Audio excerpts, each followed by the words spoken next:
Radio Nantes le dit haut et fort, on n'est pas sorti de l'Europe.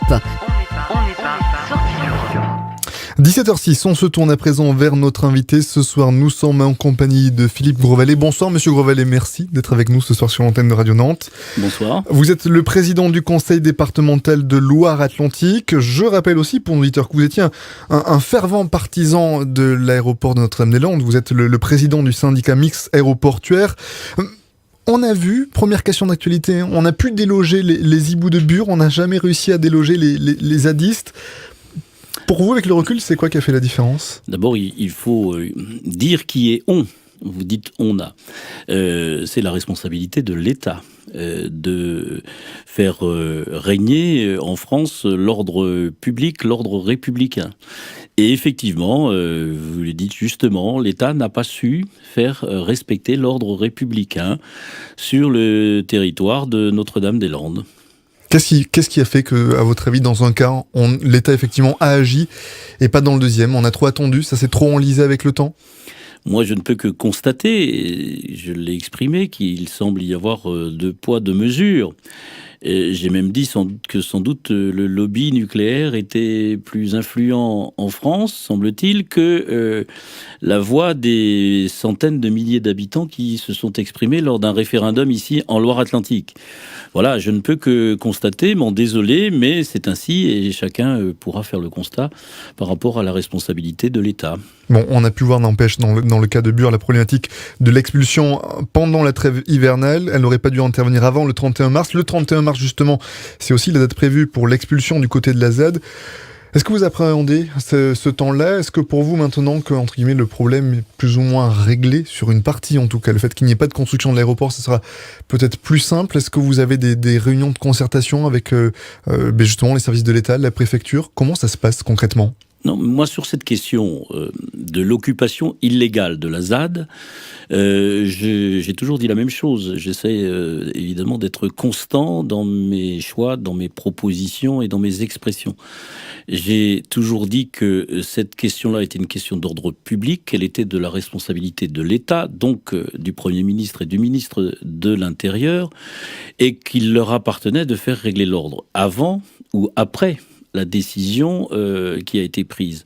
Donc, sur cette question-là, je suis invariable. Donc, il appartient à l'État, comme il aurait dû appartenir à l'État avant cette décision, de faire tout simplement régner le droit, comme l'État le fait partout en France. Le 22 février dernier, vous avez signé un protocole d'accord avec la Chambre d'agriculture pour les terrains acquis par le département. L'idée, c'est de les redonner, de les remettre, entre guillemets, ce qui est sur leur occupation première, le côté agricole. Qu'est-ce que cela va amener ? Comment l'idée de ce protocole d'accord a vu le jour ?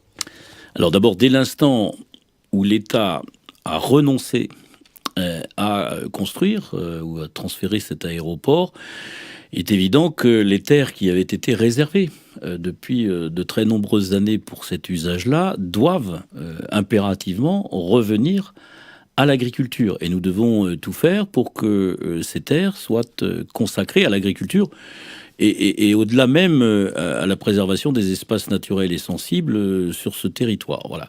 Donc le département a une compétence particulière sur le foncier. Je le dis souvent, le foncier est une denrée très rare en Loire-Atlantique. Nous gagnons 16 000 habitants supplémentaires chaque année qu'il faut loger, à qui il faut trouver des emplois. Donc, il nous faut de l'espace. Mais cet espace est rare et nous devons le préserver. Donc, le département est très impliqué. Il a une triple compétence. D'abord, les espaces naturels sensibles. Ensuite, l'aménagement foncier, ce qu'on appelait autrefois le remembrement. Et puis, évidemment, s'agissant d'agriculture, nous avons aussi une compétence particulière déléguée.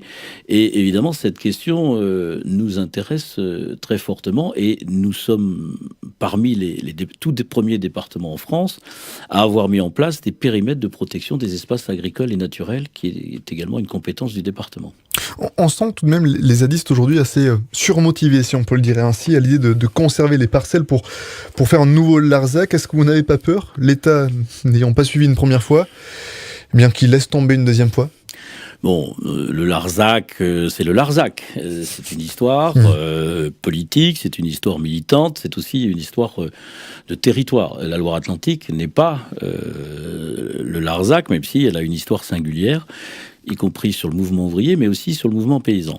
Donc, nous développons ici toutes les formes d'agriculture, dans toute leur diversité. Et le département soutient notamment le développement de ces formes diverses d'agriculture. Nous sommes, je le rappelle, le premier département en France en surface agricole biologique. Ça montre au moment du salon de l'agriculture, notre orientation, notre détermination. Mais il y a des règles. Il y a des règles qui sont communes à tous. J'ai parlé tout à l'heure de l'état de droit. En matière d'agriculture, il y a des règles pour s'installer. Il y a des droits dont il faut s'acquitter. Et donc, cela vaut pour tous les citoyens. Il n'y a pas de zone réservée. Il n'y aura pas de zone réservée en Loire-Atlantique. En tout cas, ce n'est pas l'orientation que nous fixons. Et nous souhaitons faire vivre partout en Loire-Atlantique l'état de droit, la diversité de l'agriculture, la protection des espaces naturels. Et c'est en ce sens que j'ai revendiqué la rétrocession des 895 hectares que le département a cédé pour la construction de cet aéroport. Dès l'instant où le Premier ministre renonce à cet aéroport, nous demandons la rétrocession de ces terres pour avoir voix au chapitre et participer autour de table sur l'avenir de ce territoire. Comment les agriculteurs notamment ont accueilli la nouvelle? Vous les aviez consultés auparavant? Vous en avez discuté avec eux? Bien sûr.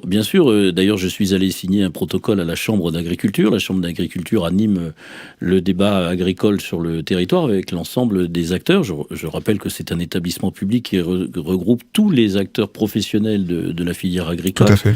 Et donc, c'est avec la filière agricole qu'en premier lieu, on discute de l'avenir agricole de ce territoire. Nous le ferons aussi avec l'ensemble des acteurs locaux. J'ai rencontré les maires et je rencontrerai tous les acteurs et nous participerons à ce tour de table pour l'avenir agricole de ce territoire. Justement, demain, à votre place, nous recevons Jacques Lemaître, le président de la Chambre d'agriculture. Monsieur Grosvalet, le lendemain de l'annonce de l'abandon de Notre-Dame-des-Landes, vous êtes rendu sur la départementale 291. Vous avez déclaré son niveau de dégradation est tel qu'il est inenvisageable de la rouvrir à la circulation. Concrètement, et je pense que j'avais raison. Qui va payer ?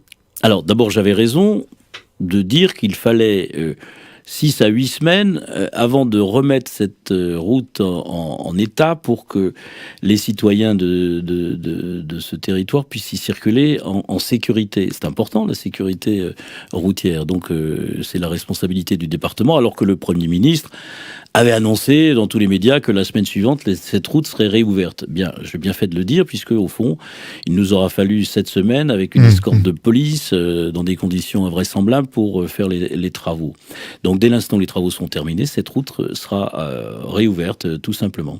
C'est sur le budget du département que les travaux vont se faire ?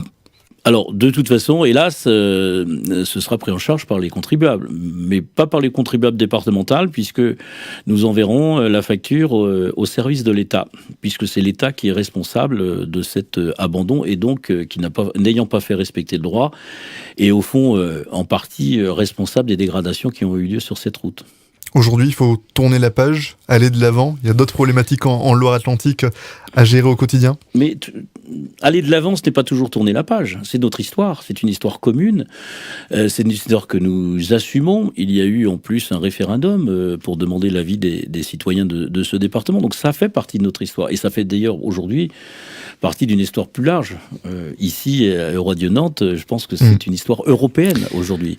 Notre-Dame-des-Landes va devenir une référence à tout point de vue. Donc c'est notre histoire, mais nous sommes tournés vers l'avenir. C'est notre responsabilité. Et bien justement, c'est la dernière question que je souhaitais vous poser. Est-ce qu'on peut considérer que Notre-Dame-des-Landes, d'une certaine façon, elle a enterré les grands projets de politique publique ? En Europe, on a l'impression qu'on a eu un véritable coup de frein qui a été donné sur ces questions-là et que, au fond, Notre-Dame-des-Landes, c'est l'exemple même en la matière. Est-ce que vous croyez qu'aujourd'hui, on peut encore construire sans avoir ce type de réaction populaire sur des dossiers qui sont parfois un petit peu sensibles ? C'est une question fondamentale. Je ne suis pas sûr que certains qu'on puisse y répondre de façon aussi brève. Je pense que c'est un sujet très très complexe qui renvoie d'abord à la question démocratique et à l'acceptabilité des projets. Mais nous avons et nous aurons besoin, nous continuerons d'avoir besoin en Europe de grands projets d'infrastructures aéroportuaires, portuaires, pour toutes sortes de développements, avec cette réserve nouvelle de respecter les ressources naturelles. Mais ce qui est nouveau, c'est le débat démocratique et le fait qu'une petite poignée d'individus, par la violence, puissent se mettre en travers de ces grands projets qui sont soutenus et validés démocratiquement. C'est une véritable question d'ordre démocratique et il nous faudra répondre à ces questions parce qu'on ne peut pas considérer qu'aujourd'hui qu'une petite poignée par la violence vienne entraver des décisions qui sont prises par la majorité dans une démocratie. Merci beaucoup, Monsieur Grosvalet, d'être venu en direct sur l'antenne de Radio Nantes pour nous parler un petit peu de ce sujet pas toujours simple et qui a effectivement fait désormais partie de l'histoire de notre département et notre région. Et à noter, je le disais, que donc du coup demain à 17h05, nous serons en compagnie de Jacques Lemaître, l'occasion de revenir sur ce protocole d'accord avec la Chambre d'agriculture pour les terrains acquis par le département. Merci beaucoup.